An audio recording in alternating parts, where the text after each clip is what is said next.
আমরা সুখে শান্তিতেই দিন কাটাচ্ছিলাম, কিন্তু হঠাৎ আমাদের রাজ্যে তোদেরই মতো এক মানুষের প্রবেশ ঘটে, যে ছিল একটা শয়তান লোভী মানুষ।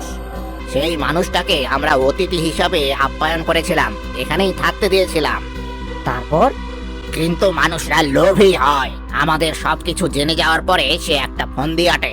সে আমার রানীকে কি যেন খাইয়ে দেয়, এতে করে রানী অজ্ঞান হয়ে যায় এবং তাকে সে বন্দি করে ফেলে এবং দাবি করে আমি যদি আমার জাদুদণ্ড ওকে না দেই তাহলে ও রানীকে শেষ করে দেবে। সে কি? এ তো খুব ভয়ানক কথা।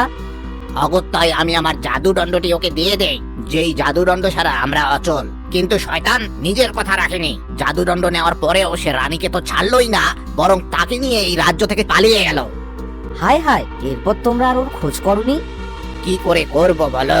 শয়তান জাদুকর এমন এক শক্তিশালী জাদু করেছে যে আমরা ব্যাঙরা এই রাজ্য থেকে কেউ বাইরে যেতে পারছি না।